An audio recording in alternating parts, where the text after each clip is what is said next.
RoboZone is presented by First in Michigan, Michigan's premier provider of K-12 robotics programs. Lawrence Technological University, possible is everything. Also brought to you by the Ford STEAM Experience, inspiring the next generation of problem solvers. The Dow Chemical Company, the human element at work. Fanuc America, the leading supplier of robots, CNCs, and factory automation. Consumers Energy, encouraging your inner genius. Hungry Howie's Dough Raiser, your next fundraiser comes with flavored crust. And DTE Energy, know your own power. Hey everybody, welcome inside the State Champ Sports Network studios as we get set to bring you another season of RoboZone. We are presented by First in Michigan, where everyone has a chance to go pro. The locker room has once again been transformed, and joining me each and every week are two of the finest men I know when it comes to everything Michigan high school robotics. He is a co-founder of First in Michigan, 20-plus year mentor of the Killer Bees. You know them as Team 33. Awards include 2 state championships, 2 state chairman's awards, 2 world championship runner-up finishes. This is Jim Zondag. What's up, Jim? Just glad to be here, to be back for a 3rd season of RoboZone, Lauren. We're ready to go. Also on stage with us, he was an 18-year mentor with the Las Gorillas, Team 469. His teams have won 3 state championships, 2 world championships. His name is Dan Kimura. How you doing, Danny? Oh, pretty good. Ready for more robots. All right, here we go. Gentlemen, we're doing things a little differently this season. Instead of me rambling on each week, Dan and Jim are going to break down each district's championship match. You'll get great insight on exactly how teams are getting it done in the new game, Steamworks. Kiara Hay will have a report on the brand new Robotics Lab at Lawrence Tech, and we'll get an exclusive from one of the robot reveals that took place a little while ago. All that, including Dan and Jim's first team rankings of the season. You know you can't wait to hear that. So let's get to it. We begin at Southfield High School, home to Team 94, the Techno Jays, with a 20-year FIRST robotics tradition, who've now hosted a district for the past 4 years. This event has grown to attract a great blend of teams, both on the less experienced side as well as perennial state and world champion contenders. In week 1 of the Steamworks 2017 season, the Southfield district had the highest scores in the state. We move now to the deciding match of the Southfield district. Game 3, here's Jim Zondag and Dan Kimura. All right, so here we go. You can see again, 1 robot on each side trying to get that gear on the gear lift and pick it up, but right in the front of our screen here, you can see 33 just unleashing a stream of balls into the high goal. And that's 24, I think, that they scored there. We're up to 24 now, and that is, I think, their 2nd highest of the tournament. I think certainly the highest that they put up in the finals, so that's a pretty big advantage. Now teams are going to try to make as many gears as they can to start those propellers. So if you take a look at the airship, right, we have that central propeller, that corkscrew spinning on both sides. That means they've scored their first propeller. And now teams are starting to work on some of the smaller ones on the side. So the Blue Alliance just got theirs, and the Red Alliance, I think, got theirs as well. So each time you get a propeller going, that's 40 points. And if you don't get at least 3, I think your alliance is going to be in trouble. Right, Jim? Yeah, that's right. If you don't get at least 3, the other team is going to have a 40-point advantage on you, and it's very difficult to come back from that. So the scoring progression basically goes, the first one you get for having 1 gear, the second one you get for having 2 gears, the third one you have to have 4 gears, and the last one, it takes an additional 6 more. So it's considerably more difficult progressively as you go forward. It's very difficult in these opening weeks for anyone to get the 4th rotor going. A total of 12 gears need to be scored in order to score the final rotor. Yeah, so I think across the country during the first week of competition, we only saw a 4th rotor spinning a handful of times. So that's not something that you can expect, especially in the elimination matches, where if you get close to that, you're going to see more and more defense.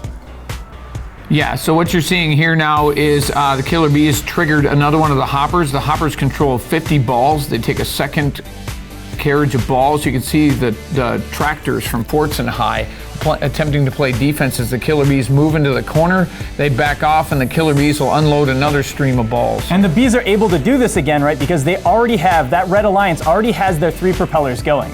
So there's nothing else for them to do there on gears. They've decided they don't have time to get the 4th propeller, so they might as well add a few more points in balls. They got 11 more points there. The Blue Alliance also got their third propeller going, so now we're into endgame. And this is where robots have to climb onto the airship to be ready for takeoff. They are successfully up if the light is lit above the robot, and that's gonna get them an extra 50 points. You see the Blue Alliance getting that last robot, I believe that's Cesar Chavez, at the last second scoring, but unfortunately, we got Fortson High School, 54-67, not up in the air. And that's another lost set of points. That's 50 points that they lost out on there, and you can kind of see that reflected in the score here.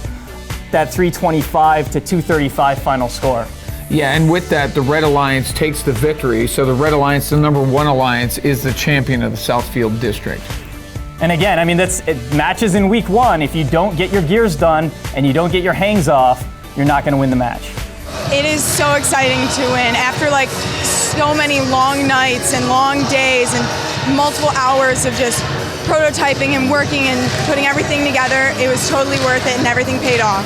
We focused on building a really good shooter because we knew in the end game we would need it to win, so it worked. More district action up ahead, but first, last August, the Taubman Complex and Marburger STEM Center opened up to great fanfare on the campus of Lawrence Technological University. Nearly 37,000 square feet of space that included a brand new robotics lab. Here's Kiara Hay. LTU's robotics engineering program is one of the fastest growing programs on the university. And with growth comes the need for more space.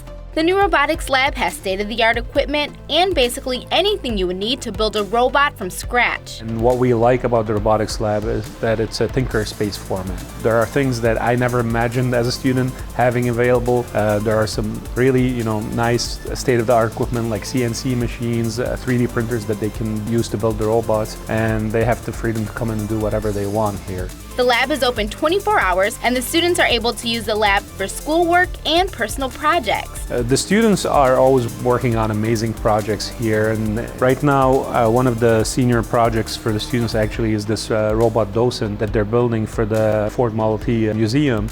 The robot will be able to guide the visitors through the museum while answering any questions they have. The project should be complete by the end of spring. Any student who's doing first robotics is usually very excited about the field of robotics, and this is an opportunity to transition from being a user of robots and having a hobby or passion to actually doing something that can get you a really good job and a lot of money, getting paid a lot of money for it. We have 100% employment rate for any graduates, and actually even students who didn't graduate yet, they have full-time jobs at this moment. If you are interested in joining the robotics program, apply at ltu.edu. Have you listened to the new RoboZone podcast? Get the inside scoop every week with Pete Ekman. The RoboZone podcast can be found on SoundCloud with new episodes every Monday night.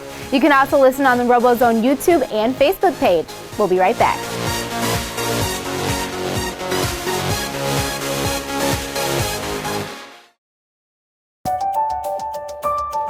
I want a career in robotics and automation, so I chose Lawrence Tech for its first in Michigan robotics engineering program. LTU's brand new STEM complex has a robotics lab where we can design, build, and program robots in a creative atmosphere. And the best thing is, I haven't graduated yet, but I already have a job in my field. I know I made the right choice for my career. Lawrence Tech, possible is everything. Fundraising should be fresh, flavorful, and simple. We have the perfect solution at Hungry Howie's, Dough Raiser. Probably one of the easiest fundraisers that I'm aware of. It's a logical fundraiser. You're buying a pizza and you're not paying $20 for the pizza. You're actually paying a little bit less for the pizza than what it's worth. And so to me, it's a win-win. Go to doughraiser.com to learn more and sign up. Welcome to Hungry Howie's Dough Raiser. FANUC America is the #1 supplier of robots, CNCs, and factory automation. Our certified automation training prepares students for high-tech careers in advanced manufacturing. Manufacturers use automation to maximize productivity. That's why high-paying careers in advanced automation are in demand today. Our CERT program provides manufacturers and educators a STEM-based curriculum centered on robotics and automation training. Contact FANUC to learn more about our certified automation training programs.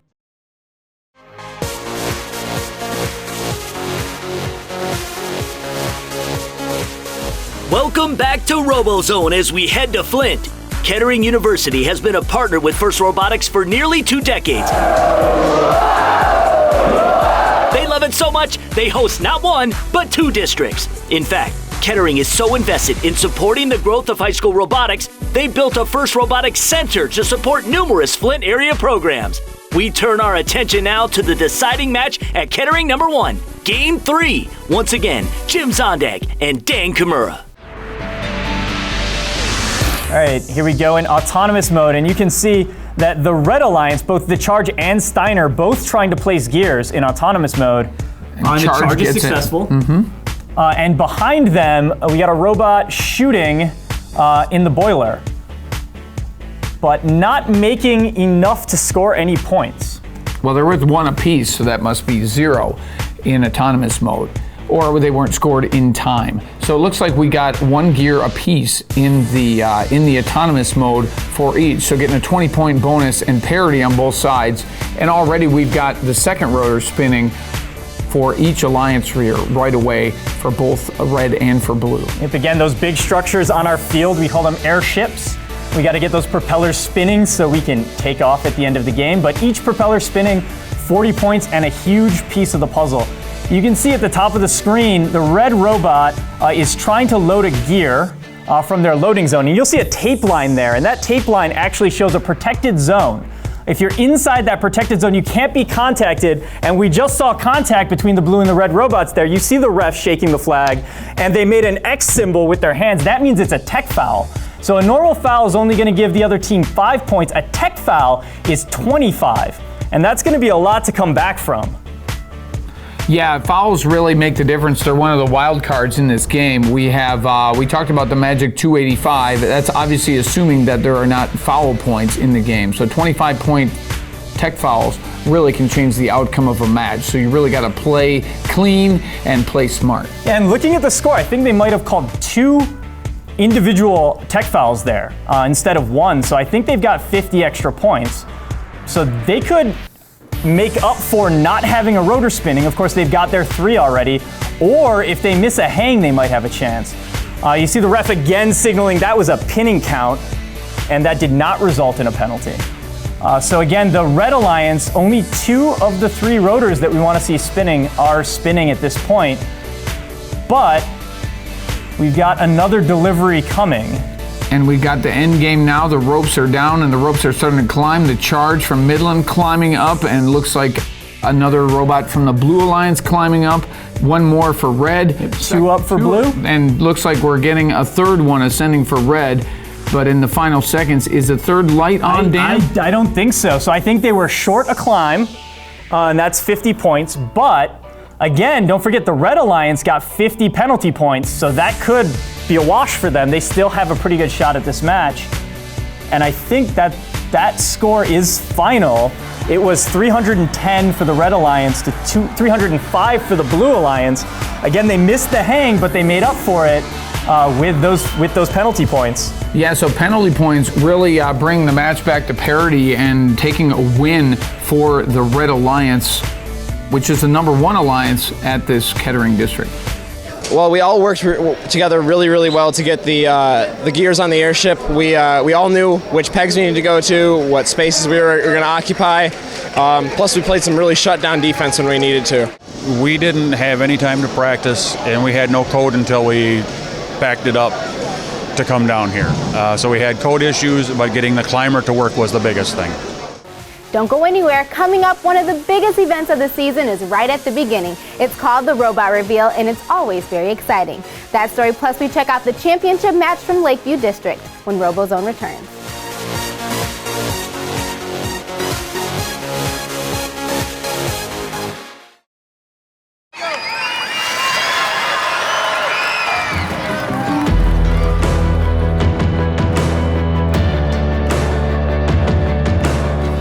I'm hoping there's some girls here today that never would have thought they would have wanted to be a scientist or a mathematician or an engineer. I'm hoping there's girls now who think they might. That's what we're trying to do, is change those minds.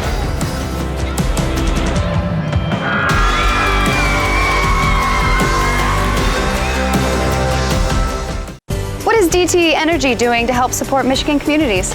They support a lot, like the National Cherry Festival in Traverse City, Art Prize in Grand Rapids, not to mention help fund the Career Technology Center at Monroe County Community College. And also helping make the streets of Detroit safer. Wow, that's a lot. You're telling me. I'm exhausted. DTE Energy. Know your own power. We have only to look into each other's eyes to see the story of our planet. But if we move a little to the left and consider the notion of adding the human element to the periodic table of the elements, we see the world for the first time. We work the new chemistry, and in turn, we learn the secret to a better life, where chemistry embraces humanity. My passion is architecture. I don't want to sit around passively studying. I need to create. In our architecture studios at Lawrence Tech, we collaborate with students, faculty, and professionals from around the world. And from day one, we design using the same industry standard software that architecture firms use. I really feel like I'm designing my own future here. Lawrence Tech. Possible is everything.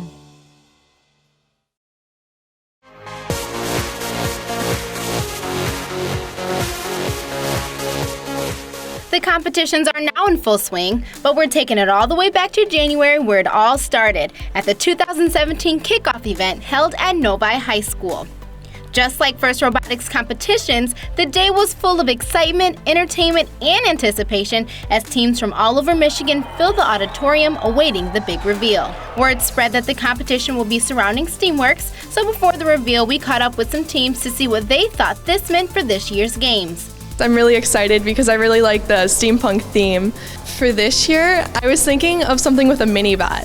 So I was imagining something like maybe a blimp, because that's kind of steampunky, flying overhead, and I think that'd be really cool. I think it's going to be kind of like a football kind of game, because a lot of the clues and like hints kind of point to that. Aside from the big reveal, the kickoff event is also when the teams receive their kit of parts and see what the mystery game piece is. We checked in with some students to see if this year's competition met their expectations. It was not what I was expected. A lot of people were throwing out like ideas of like maybe flying, and there's no robot flying, so it wasn't what I was expecting, but it is still really cool.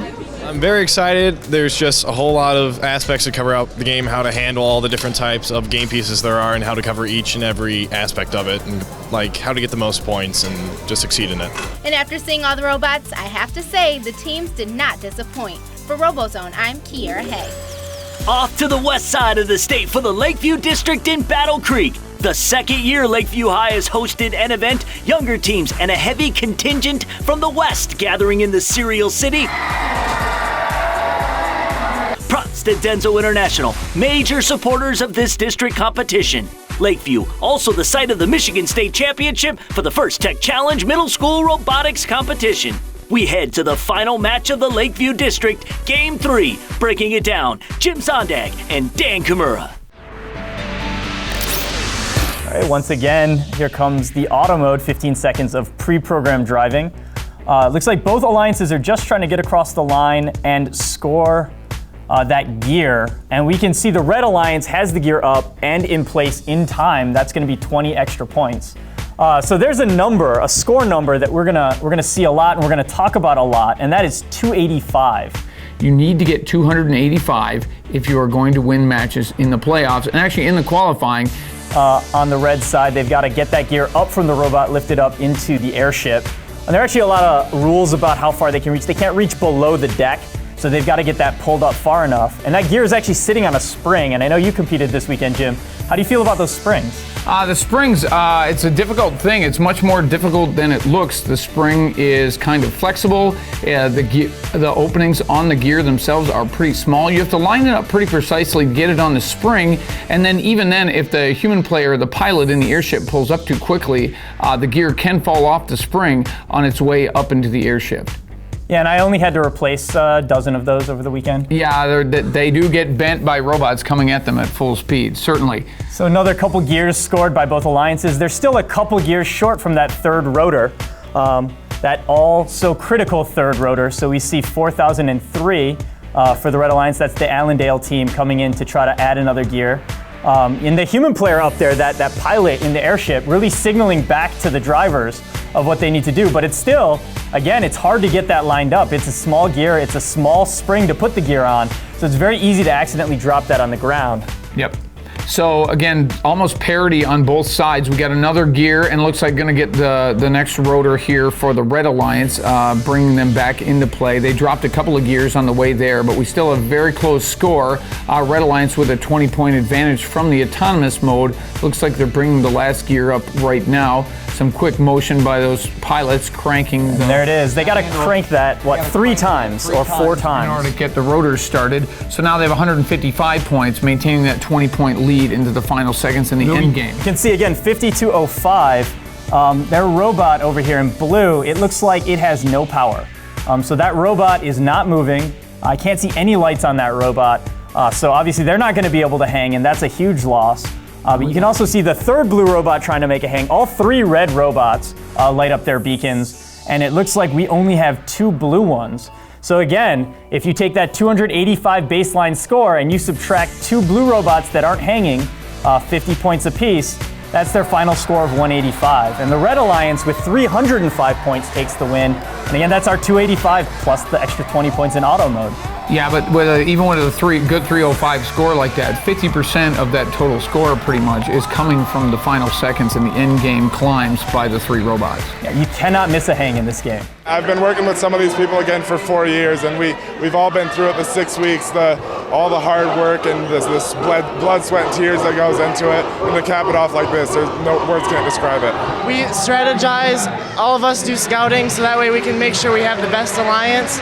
So we decided to choose this alliance because we have gear. Everyone can do gears and everyone can hang, and I think that's about what won us the competition. So. We're not done yet. Some say it's the best part of the show. Jim and Dan rank the top teams in the state. Did yours make the list? Stay tuned. RoboZone will be right back.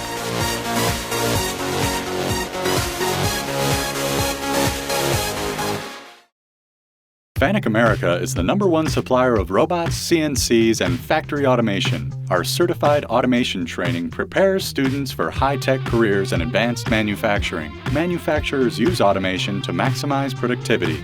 That's why high-paying careers in advanced automation are in demand today. Our CERT program provides manufacturers and educators a STEM-based curriculum centered on robotics and automation training. Contact FANUC to learn more about our certified automation training programs. Fundraising should be fresh, flavorful, and simple. We have the perfect solution at Hungry Howie's, Dough Raiser. Probably one of the easiest fundraisers that I'm aware of. It's a logical fundraiser. You're buying a pizza and you're not paying $20 for the pizza. You're actually paying a little bit less for the pizza than what it's worth. And so to me, it's a win-win. Go to doughraiser.com to learn more and sign up. Welcome to Hungry Howie's Dough Raiser. Genius is not born. It's nurtured. It's curious. Genius takes teamwork, patience. It keeps going until that moment when it shines. Introducing the Generation Genius Project, a consumer's energy educational initiative to inspire a passion in science, technology, engineering, and math. Discover the genius in all of us.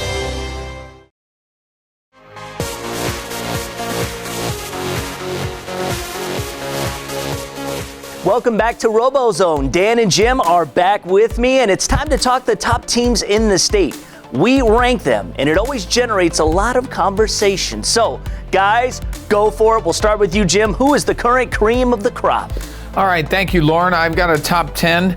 List is up on the screen. We're going to talk about a couple of them here. In my number 10 spot, I've got 1481, the Riveters. They were really leading the number 6 Alliance going all the way to the finals at Southfield. So I moved them up. Not being a winner though, they're still one of my top teams on my list. In my number 6 position, I've got the Full Metal Jackets 5205. Again, finalists at Lakeview, but I put them ahead of a couple of the other winners from the weekend just because they had an exceptional showing and really were the anchor of that alliance. In my number 5 position, I've got 2960 Automation Nation from Birmingham, winner at Southfield, number 1 pick at Southfield. We've got Q Branch in number 4, 4327, winner at Lakeview. We've got the Charge 2619, winner from Kettering in my number 3 position. I've got 4003 Trisonics in number 2, winner at Lakeview. And my overall number 1 pick, Team 33, the Killer Bees, number 1 seed and winner at Southfield District. Naturally. Dan. Completely biased. I have 33 way lower on my list, also at number 1. I think that your robot, Jim, showed the most in week 1. Had a lot of high goal shooting that we didn't see from some other robots, and that made a bit of a difference in some of your matches. There's a lot of robots that are showing that potential, so you're gonna have to keep working hard to stay there. It looks like our top 5, we pretty much agreed. I think the biggest difference here is I've got a few teams that haven't played yet, that have had some exceptional seasons in the past that I'm expecting good things from. 1023 Bedford, got them at number 6. They were, top 5 robot the last 2 years. I think they were the number 1 overall robot in the state in 2015. And that's just too much history for me to rank them outside of the top 10. But we'll see when they play their first match. I've also got 1718, that's Macomb Academy of Arts and Sciences, fighting Pi. And 1918, the Newaygo County NC Gears. Based on what we've seen from them in past years, I think they'll prove me right. Well, there you go. So 2 different kind of philosophies as they get in their rankings. Jim stuck with teams that played. Dan said, well, we got to go with some of the perennials, even though they haven't got into the action yet. So very good, gentlemen. That's our show for this week. Make sure you follow us on Twitter, Facebook, and Instagram at RoboZone Show. And check out our website, RoboZoneTV.com. If you missed the 9:30 broadcast, RoboZone will air several times throughout the week right here on Fox Sports Detroit. For Jim, Dan, and Kiara, I'm Lauren Plant. We'll see you next week with all the results from Ann Arbor Pioneer, Kettering number 2 Centerline, and St. Joseph right here on RoboZone. RoboZone is presented by First in Michigan, Michigan's premier provider of K-12 robotics programs. Lawrence Technological University, possible is everything. Also brought to you by the Ford STEAM Experience, inspiring the next generation of problem solvers. The Dow Chemical Company, the human element at work. Fanuc America, the leading supplier of robots, CNCs, and factory automation. Consumers Energy, encouraging your inner genius. Hungry Howie's Dough Raiser, your next fundraiser comes with flavored crust. And DTE Energy, know your own power.